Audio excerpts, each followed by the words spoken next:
Welcome to episode 55 of the Self-Care 101 podcast, helping you to crush overwhelm, stay focused and live better, with your host, Puja McClymont. Thank you so much for listening today. It's an exciting episode today, all about manifesting your desires with my new BFF, Emily Wysock-Wright of Adira Lifestyle. Emily is an incredible coach with an equally incredible journey.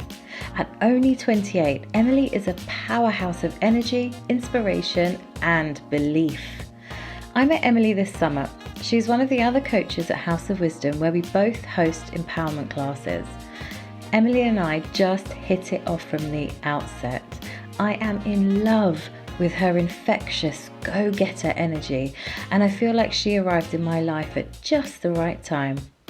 It's been a tough year for us all, so when you are able to align with people that complement your mindset, amazing things can happen. Brace yourselves for today's show. I highly recommend getting a notebook for Emily's fierce tips on manifesting anything from money to love. So let's get to it. Thank you so much for doing this show today. I am so excited. I know. I love talking about manifestation. So thank you for having me. I know. When we were having lunch that day, I was just like, oh my God, so like enlightened. I was sort of talking to Emily about some things that I'm doing with the rebrand, and she was just like, just do it. And I was like, oh, this is great little coaching through lunch, but what are you talking about? And we were talking about manifesting, and it just got me thinking. I thought, oh, I would love to have Emily on the show to talk about manifesting, especially during like this time that we're in right now, where everything's all up in the air and we don't know if we're coming or going. So Emily, this is going to be such a super good show. Like, I'm so excited. I can't wait to get started. So we're just going to go straight in and get started. I just want you to take the lead. So who are you, Emily? Who am I? It's $1 million question. So I am Emily Wysock-Wright, and I'm the founder of Adira. But with that, and where Adira has come from, is I'm a clinical hypnotherapist. I'm a spiritual empowerment mentor. Ooh. And I am working with women to help them become calm, grounded, healthy, and ultimately the effective leader that their world needs. So I do this using a number of different tools and interventions and my magic spiritual tricks, hence why I'm here. Magic spiritual tricks. I don't know about those. Something I'm trying to embrace a little bit more these days. Interesting. It's funny because I've recently been talking a lot about spirituality myself as well. I don't know if it's something in the waters, but with so much obviously uncertainty going on right now and angst and anxiety, it's just like, it's the only way that I can stay grounded. And so I've been sharing it. But I also think lots of people are looking for something now. For some reason, the stillness, the change has almost awakened a lot of possibility in people, and people are searching for that other thing, hence the universe, and what they can do to start empowering their lives. So yeah, everybody's waking up. Love it. So where did your journey begin? How did you get here to being who you are today? Wow, it's been quite a journey. I started off being a very troubled teenager, and I took my what should I say? I didn't do anything that I was told to do. I did everything against what I was told to do. And although doing that, I did find myself at medical school, which is what I did want to do. But when I got there, I realized that I was chasing somebody else's dream. I had anxiety. I was stressed. I didn't really want to be a doctor. I think I was told once upon a time that I was going to be a doctor. I didn't really understand what I wanted to do. And I became very, very self-destructive. I partied far too much. I took everything to the extreme. I was mixing in wrong relationships, and ultimately had a bit of a breakdown, I think, at about the age of 20. Not very old. Ended up in a therapy centre, which was amazing. And I'm so fortunate that I went through that very, very young, because it's kind of accelerated my growth to be where I am right now. And I always say to my clients actually that they are my greatest teachers, and I'm still learning. So I am not there yet, and I'm still developing, and I'm still feeling every single day. And that is the best experience that I can be going through right now. But it has been a journey to get here. Brilliant. So why did you decide to do what you're doing now then? So what inspired you? So like I really enjoyed NLP and mindset work, and I was like, oh, how can I make this a career sort of thing? And then obviously coaching for me is kind of where I went, and well-being and holistic and blah, blah, all the rest of it, as you know. So what was it for you that said hypnotherapy and the spiritual life? What was it for you? All part of the journey. So I initially Right. started out as a nutritionist. So when I decided to leave med school and to do my own thing, I did nutrition, which was lovely and great. And I was working with women to improve how they felt about themselves around food and to change their diets and various different things that come with that. But I really noticed there was a big link and correlation between how people were thinking and feeling and what they were doing to themselves and the behaviors that we're engaging in. So this is when I started going down the coaching route and exploring coaching modalities.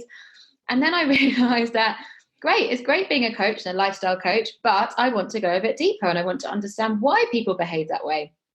So I did my counselling diploma, which actually ended up being a spiritual counselling diploma, which has enhanced my belief systems about who I am and why I'm here. And with that, we've done so many different modalities that explore the inner workings of who we are, that hypnotherapy was just the natural progression in my career of where I want to go, because you can really subconsciously reprogram various different behaviors and beliefs very, very effectively and very, very quickly. So it's literally just kind of, when the stars align and everything gets to a point and you're like, this is it. This is what I'm meant to be doing.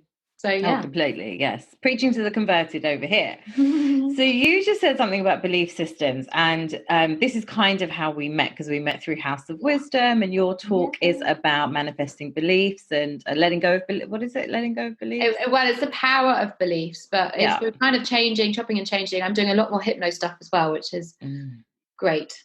Very exciting. So talk a little bit about belief systems, please, because it's something that I talk about, like I yap on about in nearly every show in my work. Obviously, I did CBT, so I very much understand that whole, like the templates and things. But it's always nice to hear someone who's an expert, I guess, in this field as well. Talk about, because I really like the way you talk about belief systems, actually. So just give us a little bit of what it is and why we should, work on them, essentially. Yeah, well, this is the biggest debate that I always have is it illusion or reality? So our belief systems are the inner workings of our minds, of our bodies, of our behaviors and everything. And we go through life after being programmed, should I say, in our early years between 0 to 7 years old. And we go through life basically validating the beliefs and what we have been programmed with in those early years. We are validating through our life, through different experiences, through different situations, through different behaviors. And we all live in a bubble, and I call this the belief bubble, which is this, the only way you can see it is this, or view it, should I say, is when, or bubble itself is very, very thin, very restrictive. If you move, you're going to pop it and it's going to change and you don't know what's going to happen and you're going to be exposed. So I always describe that when you're in this belief bubble, you keep yourself really small and you keep yourself really still, and there's no room for growth or no room for progression. And these will be beliefs about who you think you are, your identity, about what school your child should go to, about anything that you feel strongly you believe about and you can't see any other way out. And a lot of these beliefs are going to be very, very deep rooted. So I hope I've explained that clearly to now, because I know I can go off I have to simplify things quite a lot. Because in my head, I'm like, well, this is what they are. So ultimately, we might have a deep core belief, which is, I am not worthy. So in our bubble, we're now standing in this bubble of deep inside, we're thinking we're not worthy, but everything that we do throughout our life or throughout the experiences that we're going through at that time are going to be validating that belief system of I am not worthy. And we're going to keep in that restrictive, thin, invisible bubble to keep validating that, because that bubble is keeping us safe. And we don't know what's going to happen if we step out of that bubble. So I think that was a little clearer as to a better example as such. So the way that I teach and I work with them is by obviously reprogramming our belief systems, but we can't do that unless we are being brutally honest with what is actually going on in the first place. So most of us, unfortunately, do live in denial. We don't realize that we're behaving such a way. We don't realize that we're actually meeting the needs of a core wound or a trauma wound or something internal that is not exposed to us. And we're living our lives in this illusion of reality, which ultimately is not true. And we can create whatever we want. So I guess belief systems are really about understanding what is driving before you actually do something. And the power of this is to really stop, look and listen to what is going on in that moment, so that you can start bringing awareness and I say raising self-awareness as such, but as soon as you start giving something voice and you can raise it up and raise that within you, you can start integrating new behaviors and new ways of being and believing. So that's a kind of summary of how it works. Yeah. That was clear. Yeah, I think that was a really powerful summary, actually. I was sort of like mesmerized by listening. I don't think I've heard you speak about it in that way. So that was really amazing.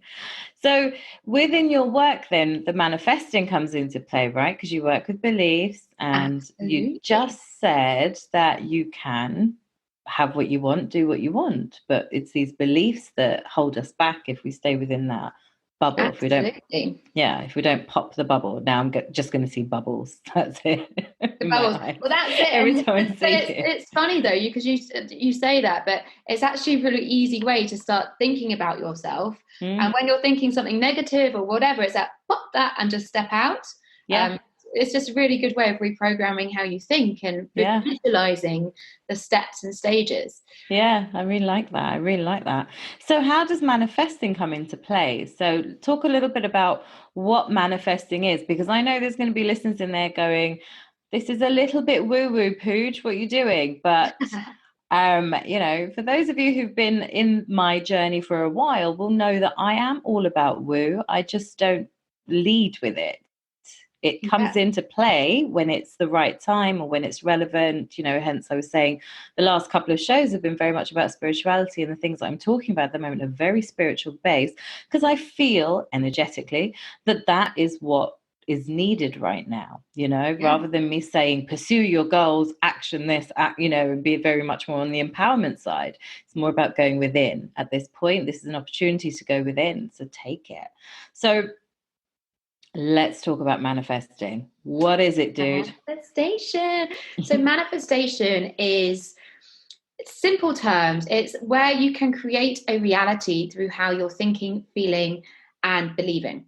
However, the reality that we're currently living in right now, each and every one of us, is the end result of something we've manifested. So whether you're in a positive or a negative situation, you have manifested that. You've thought your way there. You felt your way there. You've believed your way to get to that point, which is where the beliefs come in. Because if you're believing negative things, if you're believing you're not worthy, you're going to keep attracting those things which are going to let you feel unworthy. And you're going to keep validating that because that's what you know. So when it comes down to manifestation, I don't know, do you want me to delve into a couple of examples? Yeah, totally. Yeah. So I always use money as the best manifestation, because it's something that we all need. It's something that a lot of us will pretend we don't like, when actually we do like it. And it's something which is quite tangible to be able to kind of see the A to B.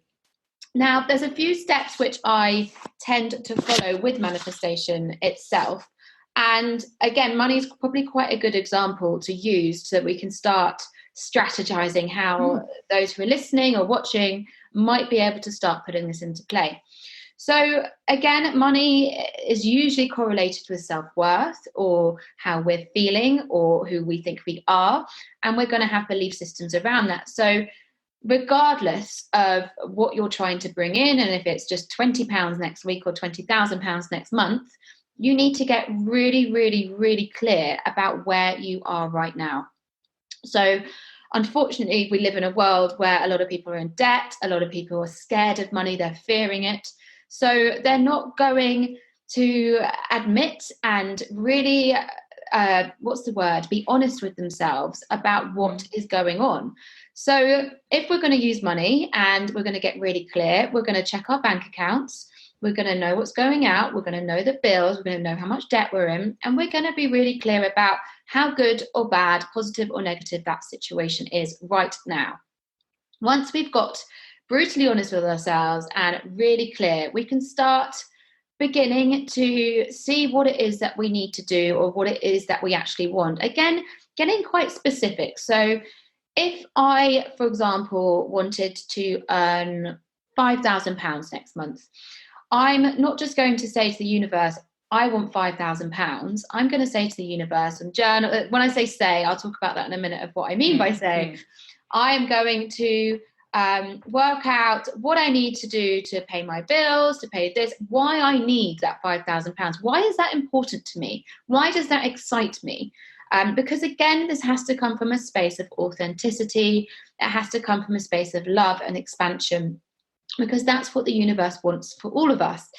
So when we get specific about what we want, so I want £5,000, maybe I want a little bit extra because I want to save so I can book a holiday next month. So I've got really clear on that. I'm then going to start visualizing the whys and the hows, and I'm going to start embodying that into myself. So if it is because I want to go on holiday, I'm going to start looking for the holidays I want to go on. I'm going to start feeling pumped about going on holiday. I'm going to start listening to holiday music. I'm going to start talking about the holiday I want to go on from a place of expansion, positivity, not from a place of lack or one day. It's, I'm going to do this. This is what I'm doing. Mm-hmm. So when we can start visualizing what we need it for and why we're going to do it, we can then really start believing. Because once we have almost programmed ourselves and our thought processes positively, mm-hmm. and I must use that word positively, because if we're still coming from a place of lack, we're going to find it very difficult to visualize and embody and to ultimately believe that this is possible.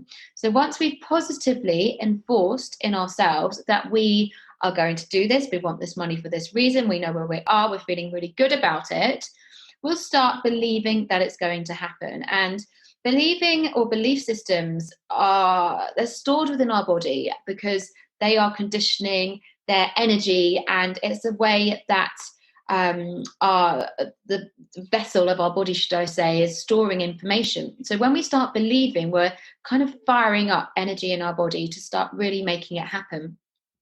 So once we've gone through that step and we really feel we're believing, and again, this isn't going to be like a 0 to 10 minute exercise. This is going to take a bit of time. And again, I would start small, because when you start small, you can start seeing it happen and see it come into play, and you're going to believe it even more.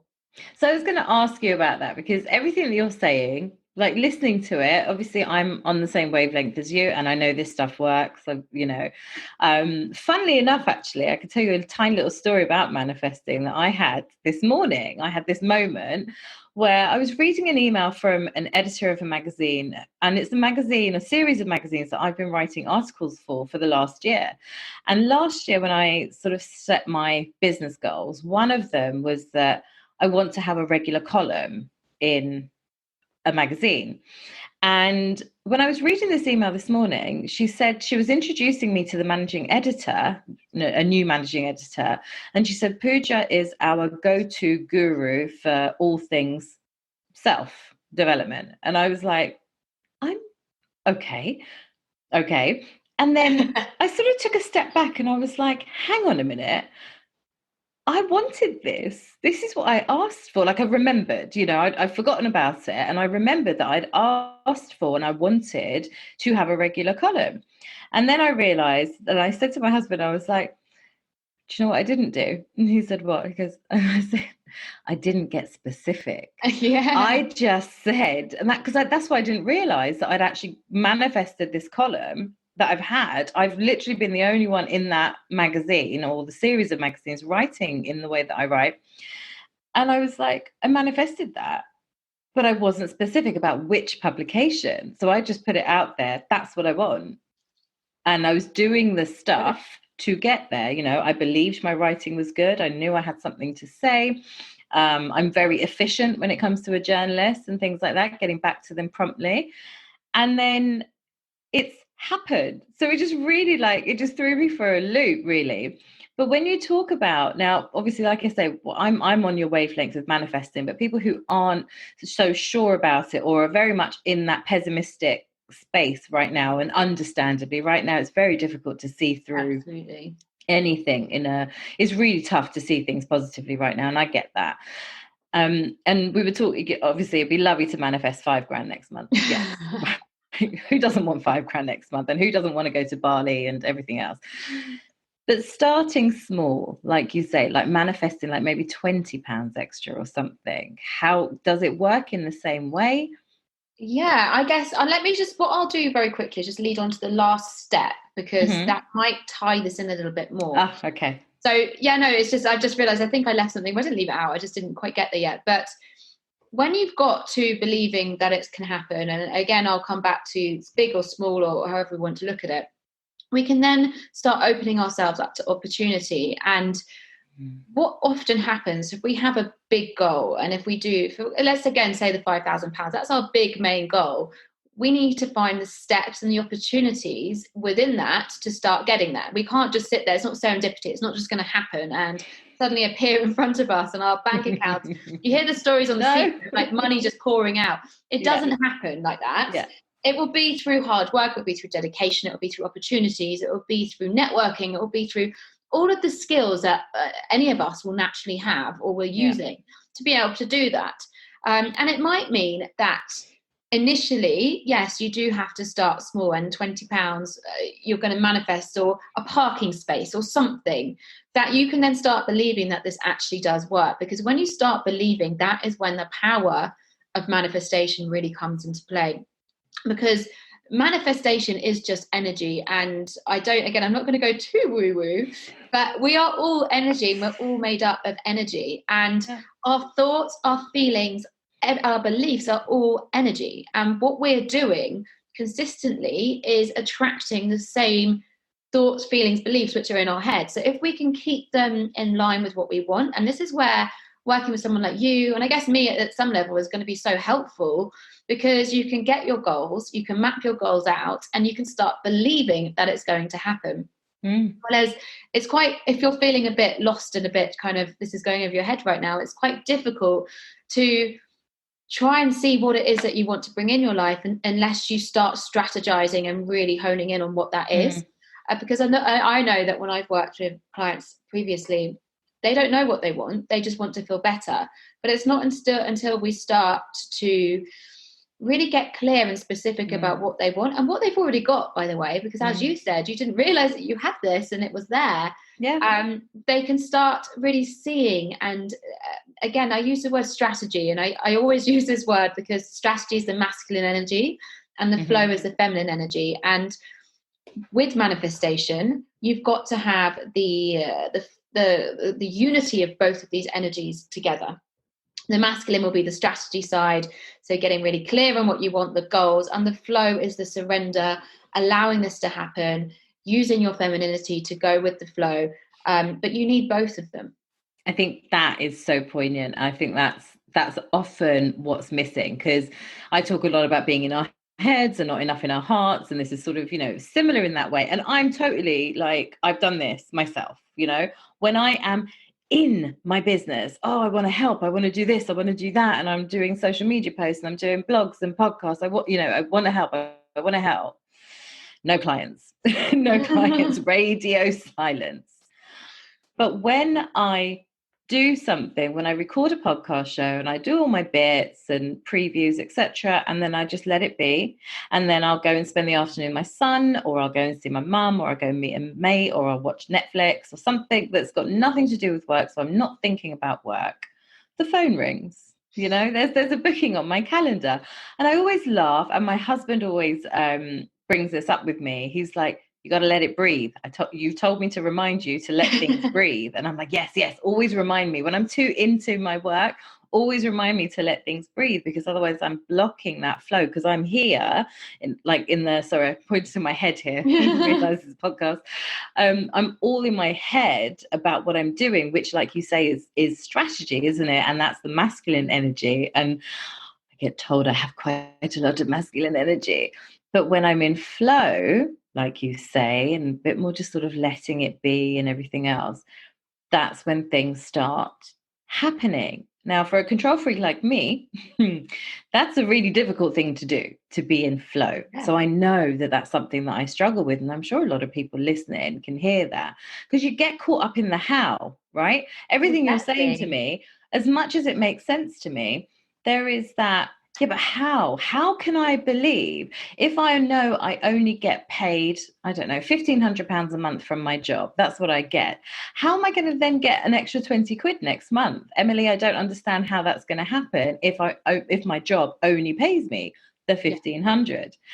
And this is very much like the example of the whole having the column without even realizing it, is that things show up not in that sort of clear cut way that we're expecting. We're expecting an extra 20 quid in the bank that has just appeared suddenly. So you're getting £1,520 that month. But it could be, I mean, obviously correct me if I'm wrong, and I'm going to let you take over in a sec, but it could just be that you managed to save 20 quid from a phone bill or a shopping bill, right? Or you got some money off in your shopping. And so that £5 off at Waitrose has contributed to £15, you've now got. It's so this is where I'm coming from. This is where I think it comes from. But you obviously tell me, because this is your field. This is exactly it. And this is where the getting specific is really important, because again, if you want something to be quite tangible and measured, which the strategy side of us does and the masculine energy does, then to get really specific. And if it could be that £20 came off a phone bill, you get a £20 rebate in the post, you get, I don't know, something, or you save £20 when you're doing the fit, something. It's going to end, but it will be these £20. So it'll be exactly it won't be £19.98. It will be £20. But yeah, exactly. There'll be various different ways that this is going to show up in your life of what you're trying to do. And again, if you're really not believing it's going to happen, but the universe is trying to give you a little nudge and to say, this is happening, it might show up in a more negative way. So being very open to that as well. Does that answer your question? Yeah, no, definitely. I was going to say, because we're talking about £20 and I've actually got £20 in my purse, which, because we're using cards all the time right now, I'm not even thinking about cash, but I actually have £20 in my purse. So it was just like, oh, I could use that for my son to buy something tomorrow if he wants to. He's been reading very well at school and all the rest of it. But that was quite nice, because I didn't think about it. It wasn't something I was like, oh, it was like a surprise £20 in my purse, because I'd completely forgotten. And it's like that whole, when you find a fiver in the sofa in like the corner, your jeans pockets. Yeah, exactly. Like, oh, win. Before you do the washing, I like to find them in my husband's pockets. I'm not going to lie. They're the best ones, yeah. Yes, totally. But yes, I think this is a really key thing. I think when we get caught up in that manifesting, we think about it being like magic. Like, you say to the universe, right, universe, I want 500 quid next month on top of what I normally get paid, so that I can do some, I don't know, a shopping spree or whatever it is, or like you say about traveling, go somewhere.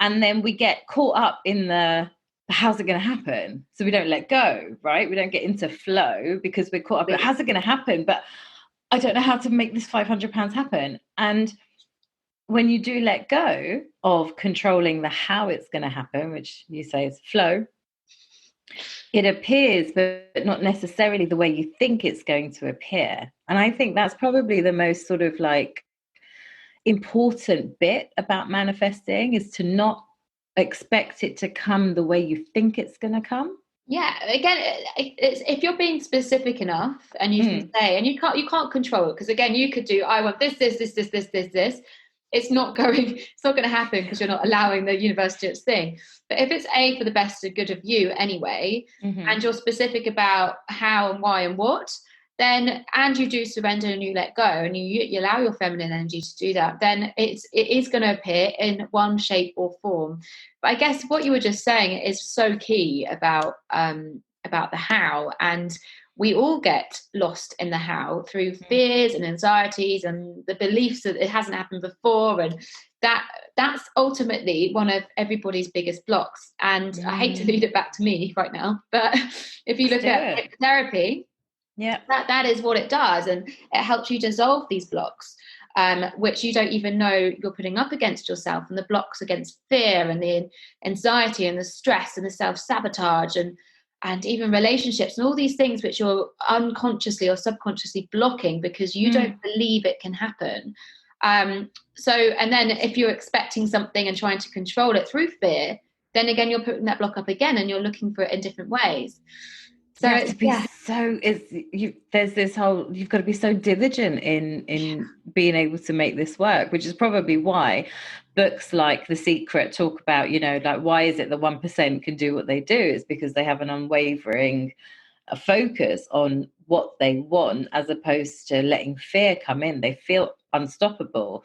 I say this line, being confident to the point of obnoxious, and it's such a relatable thing to anything, to be honest with you, anything you're wanting to achieve. Be so confident that you're bordering on obnoxious. Don't be obnoxious. You're bordering on it, but that is the level of belief. Like, I remember doing it with Dwayne, actually, my husband, when we were dating. I wanted this man, like, to just seal the deal. This is doing my head in. I was like, I'm getting older, come on. And I don't know where it came from. When we met, I was just like, he's mine. That was it. And I had like, what's the word? Like, not tunnel vision, but there was nothing else that I could see. Anybody who came in to try and take him away from me, I was ready. Don't you even think about it. He is mine. And not in a way that it was sort of like aggressive to sort of say, you're not allowed to talk to other girls, or, I was jealous or anything like that. There was just this, in my deepest like pit of core, I just knew he was essentially my lobster, right? To make the Friends reference, that he was mine, because there was just too much about him that I had already asked for in a man, that there was no way that I could lose him. So I just believed in like everything, that he was mine. And it wasn't an easy ride. Like, we were ups and downs, around and around. Like, it wasn't a straight line to, we met, we dated, right? Yeah. We loved, we got married. No. There's been drama for the last 12 years.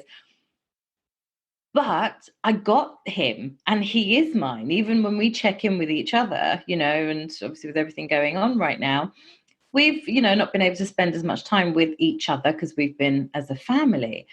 But I do check in, are we still each other's lobster? And he's like, yeah, totally. We just need to, we just got stuff, and that's it. And it's interesting that when you believe it, it's almost like, I've been talking about it actually in my classes, about feeling your belief through actual feeling. How to put it? Don't just believe it in your head. You've got to believe it from your physical body. Bring it down to your body. Yeah. Right? Would you agree with that, or is that? No, that's what I mean by embody. The visualization is the first step, and then you've got to really step. It's almost as if, and I do this in hypno. You would almost guide. You'd get the person to visualize themselves with this belief, and I guide them to step into that, and step into that body, step into that person that's already believing it. And then again, do some NLP stuff to anchor it and to really feel it. And that is how you start believing and embodying that feeling into yourself. Amazing. I want to have a hypnotherapy session with you now. I really do. Let's do that. Let's set that up for sure. And then we could, let's do that. Actually, that'd be wicked. I'd love to do that. Of course. What do I want? Well, how it works, I'm afraid, is we've got to clear out the insecurities and fears first. Okay. All right. I'm up for it. Let's do this. We'll do that. Well, not in this podcast. No. I was like, I don't know if we've got time for that right now, but we will do it. No. So, okay. So that gives us a good idea of what manifesting is, how you can do it. Money, obviously important for everybody. How do you do this though, when there is so much negativity around? Like right now, there is so much pessimism, negativity. There's a lot of toxic positivity. It's very difficult to navigate. And I think everyone has been brought down to the present moment, which is obviously superb. Like you and I will agree, this is amazing to of be course. present. But they're also in this limbo of being present because we're not used to being present. We're used to being in the past or the future. And now we're forced into being in the present because we can't control the future. I mean, we've never been able to control the future anyway, but we give it a good go. we do. And then what do they say? God laughs when you make plans or something like that. There's a phrase. But we've been so conditioned to plan for the future. And right now we have too much uncertainty. So it's really difficult to plan for a future unless you can get a refund, right? So even like purchasing a holiday, you're only going to purchase one that you can get a refund from. So when there is so much negativity around and we talk about energy, how can you break through to believing when there is just so much working against you almost potentially?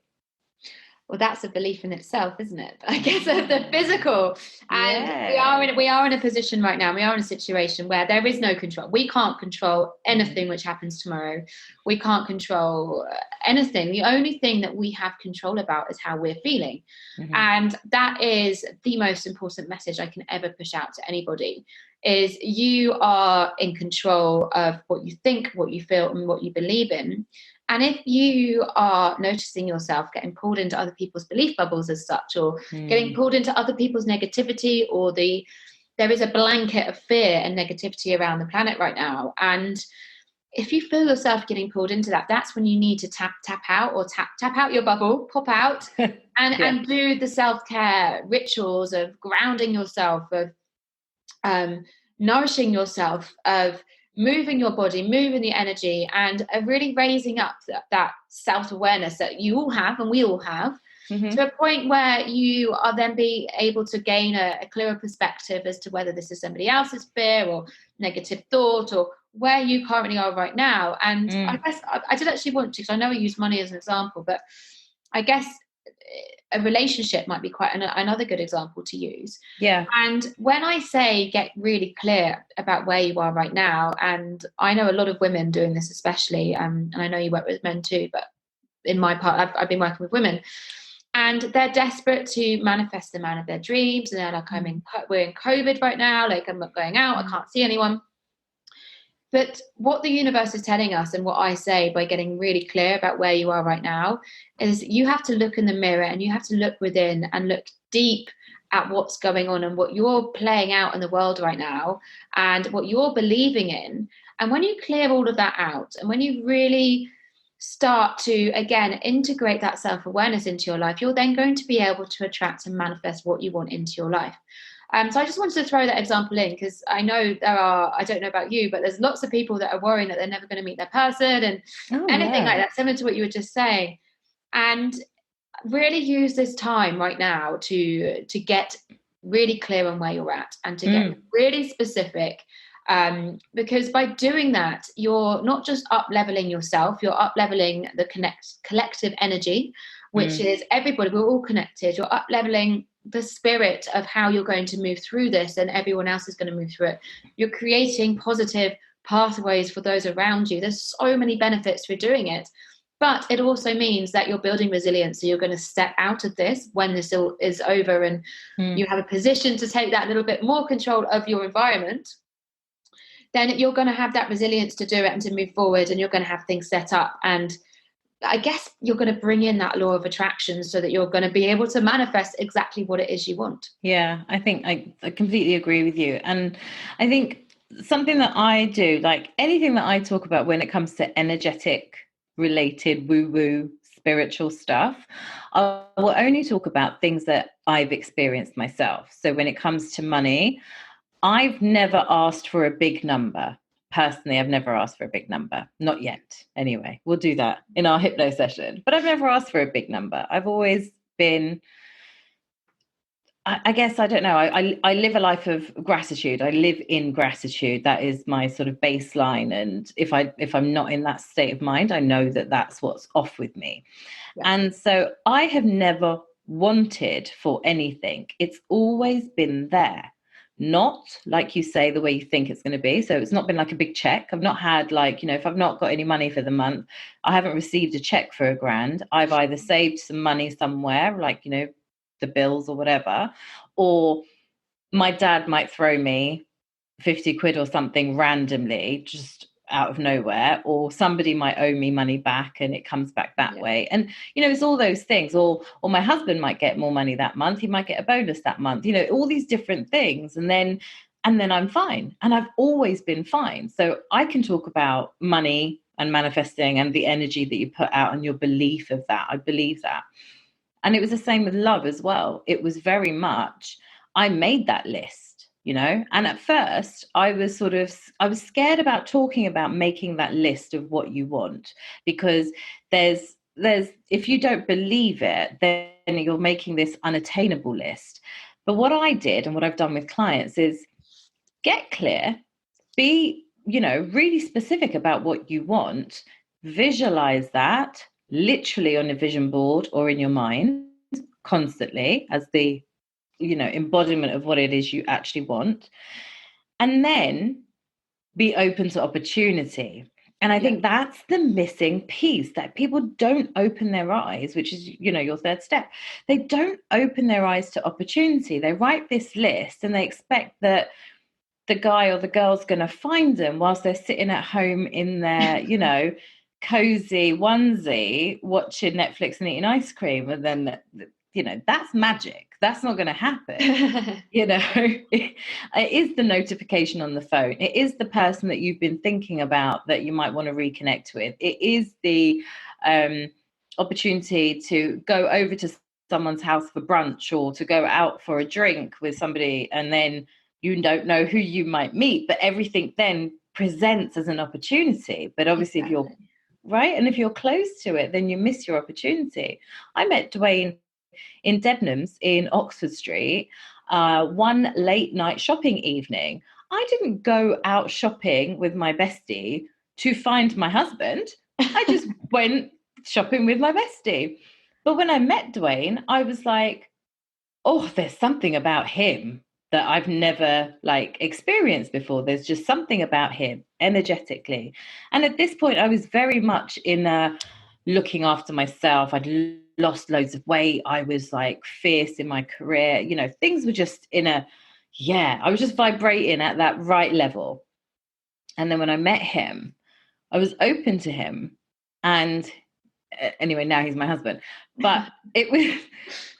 But he has actually embodied everything I asked for. Everything, annoyingly, everything. With that, was it also, we go that number one is self-care, and with relationships, I could do a whole nother episode on relationships, but they're a mirror of your shadow. And if you've done the work on yourself and you've got clear on who you are and what you're about, then you're ultimately going to attract a higher vibrational creature as such. I want to use that word. Because you've put that out and you've worked on your shadow, you've worked on the part of you that you're hiding away. Because naturally, we attract our shadows because it's there to show us what we need to work on. And you've done this work, you'd got into a good place, you felt good about yourself. So there it was, just in front of you. Yeah, and it was shocking, to be honest. It happened so quickly after. So I started my journey in May with weight. By December, that's when I met him. And I was like, oh, you're a bit early. I wanted you to come along in my life, but I also wanted to enjoy this new size 10 body a little bit. Now you've come, I wanted to see what my options were. But my options, I didn't have options because I had this list that I believed within my self-worth. Because this is the thing, when I was in my 20s, my self-worth was just all over the gaff. And it took until, when was it, 2008, when I was like, oh, I can't do this anymore. I need to know who I am, and I need to. I don't know what it was that happened, what that made it happen, but it was very much we need to shift gears now. This is you can't keep living like this. You want to meet someone, you want to meet a partner, and I did, and it wasn't something that I shouted about necessarily. I didn't talk to people about it. It was very much mine, private. I just, you know what, like you say about looking in the mirror, I kind of did that. I looked in the mirror and I was like, do you know what? I'm a really nice person. I lead from love. Even though people might get hurt by me, I'm not doing that to them. They're choosing that to be the reaction to something I'm doing or saying. Obviously, I know that now, but at the time I didn't know that. So I'd get really hurt because I was never going out of my way to hurt someone unless I was. But for the most part, I was never going out of my way to hurt someone. So I checked that with myself. I was like, no, good person. What are my values? What's important to me? How do I want to live life? What kind of partner do I want in this life? And, I started just building and building and building. And I was like, yes, I deserve this. Confident to the point of obnoxious.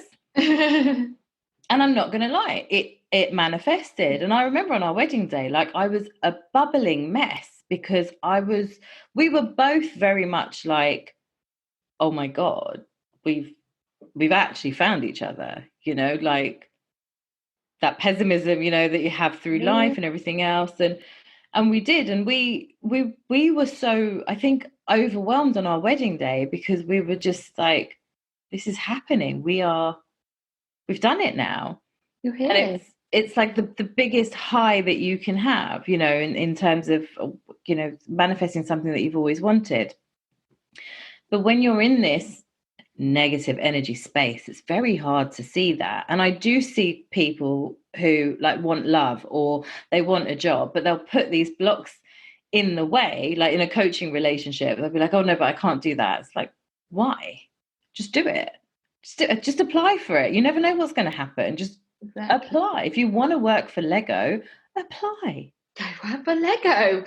But this is it. And but we all are guilty. And I guess you and I, you kind of just told us an element of your story, and I have told a bit of mine earlier. But you and I would not be sat here today doing our jobs and having the passion and leading. Again, everybody's a leader, and we're leading our worlds from a place of love and expansion, and from a calm place as well, because we've done the work, let's be honest. And we're still doing the work, and we still turn up for ourselves each day, our families each day.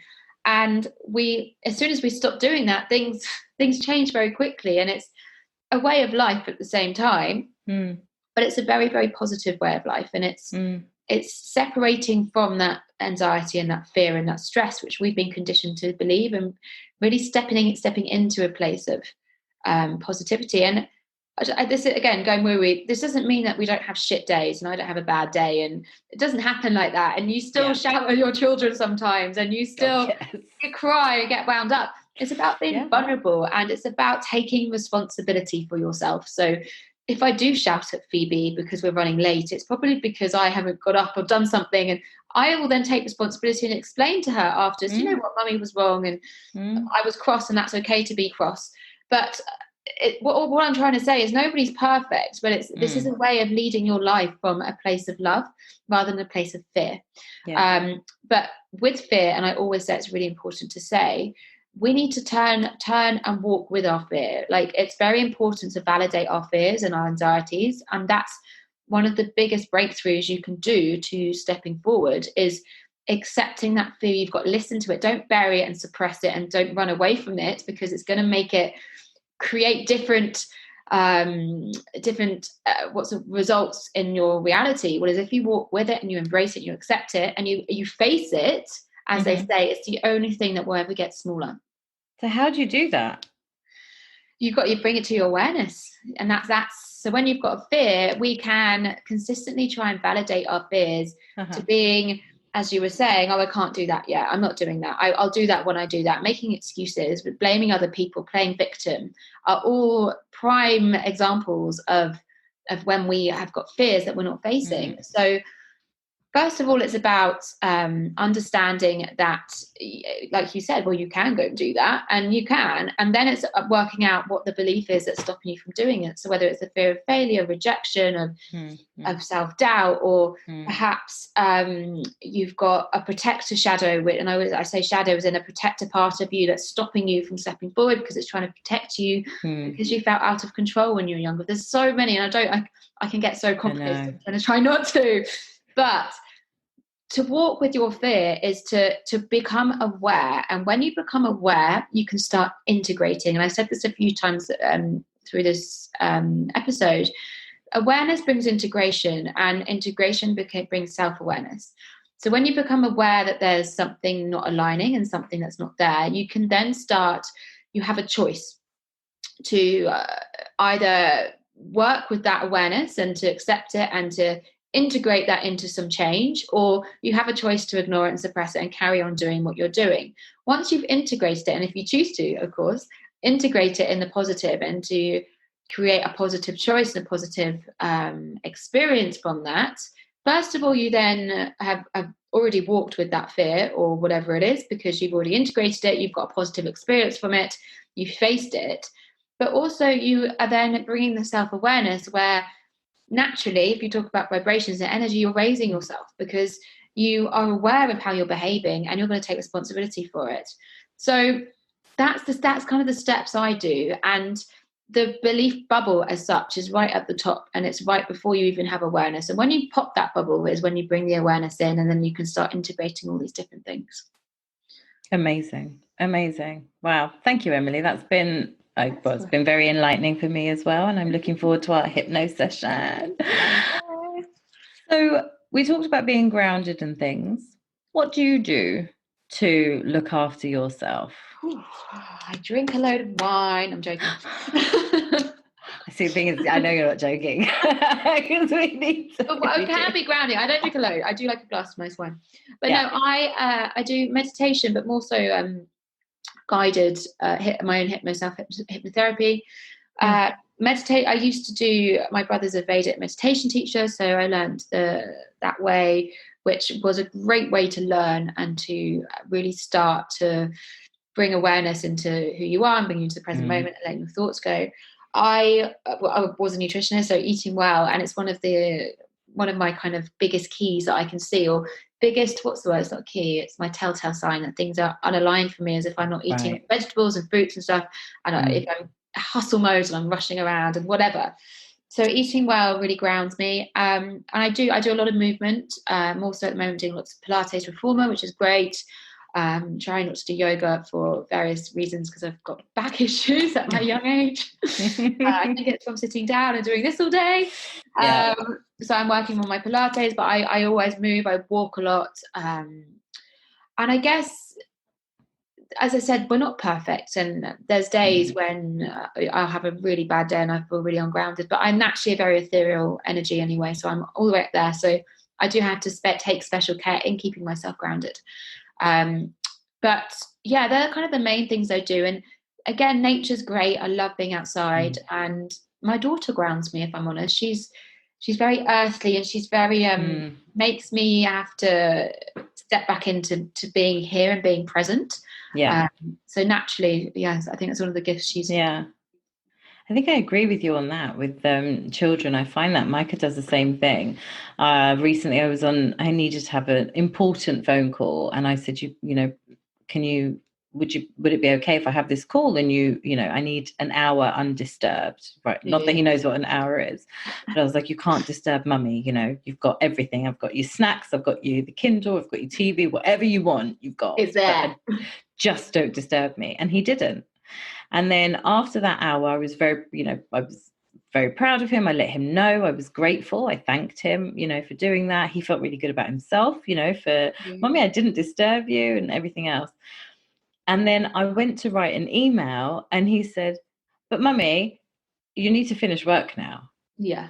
And I was like, okay, yeah. Yeah, I do. You're right. You're right. That was the big deal for my day. I needed to have that call, but now you are sick and I need to be with you. You're right. Yeah. And I just, in that moment, literally down tools. I was like, yeah, you're right. Doesn't always happen. The thing is, which I know I have done before, and I actually did it the other day, I've changed my routine with Phoebe quite a lot because I'm a single parent. I'm at home on my own with her, and it is intense, I'm not going to lie. But I know lots of parents do this, you wait for your children to wake up and then you get up. But I've realised that it's just making you stress in the mornings, and I'm not my best self for her in the morning. So I've now been getting up a lot earlier, which she's loving. Yeah. But the other day we had a bit too much time to spare still, and I started tapping away on my computer and thinking, I'll just set this email off and get this off. We've got 20 minutes. Whilst I'm doing that, I'm reminding her to get her shoes on, to get ready. Actually, I should be there helping and guiding and supporting her. And then I got cross that she wasn't ready. And I was like, that was me. That was me. I took myself away out of the present moment, out of being with her. The main reason for getting up early and being more organized was to be with her and to guide her in the morning routine. And I took myself off, literally just on the same table, but took myself into my zone, out of the present, out of there. And she naturally was retaliating in ways which is trying to show you, Mummy, be present with me. But you don't realize until they show you in very, very peculiar ways. We ignore them because ultimately we have to create the change. And I think that's a whole other show, but that might be something that we do actually, because I think it is very, very important that the way we react, we forget that we think it's them, especially when you've got kids, we react to them, but it's not. They're new beings. They've not been conditioned yet. It's us reacting in our adult selves, and when we're not taking care of ourselves. But yes, another show.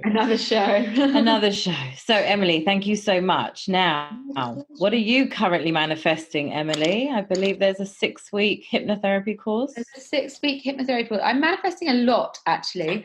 And I saw my mentor the other day was like, Emily, one step at a time. And I was like, yep. No, I'm doing a 6-week hypnotherapy course, which I'm trying to align with COVID, to be honest, and really delving into clearing out the fears and the insecurities and the self-sabotage, and to start looking at our communication and our relationships. So I normally work with 3 to 6 month programs. This is a very rare opportunity, and I don't know how long it's going to be around for, to work with me for just 6 weeks. It's also cost effective as well, which is also a bonus, but it's almost like a fast track. I don't want to say a quick fix. No. But it's a way of really getting in power and igniting who you are from smoothly and from a authentic but quick place, is what I want to say. I hate to use the word quick fix because it's not a quick fix. Brilliant. And where do people find out about you? So Instagram's probably the best at the moment, if I'm honest. Website's under development because I've got so many different things going on. So yeah, Instagram, I've got my link in my bio where you can see what I'm up to and follow me. I've got a lot of stuff. I guess I'm relaunching on my Instagram as well at the moment. So there's that all going on. If you wanted to book in for a call to see if maybe hypnotherapy might help you, then you can do that via the link in my bio. Brilliant. And if you're on my email list, or you're not on my email list, sign up to my email list, because I'm going to be popping in something from Emily this week that you'll enjoy. So yeah, Emily, thank you so much. I really love that show. I think we could have talked for another hour. I think we've got several topics we can go into there. Definitely. Very, very inspiring. I actually personally feel quite fired up now, and ready to put a number to next month. You can do it. Yeah. Thank you, my darling. My love, my pleasure. Take care. Thank you for listening to the Self-Care 101 podcast. If you enjoyed the show, I would love it if you would subscribe, rate and review so that other people like you can find the show. To find out more about me, you can follow me on the socials at Frankly Coaching, or visit my website franklycoaching.com. Talk to you soon.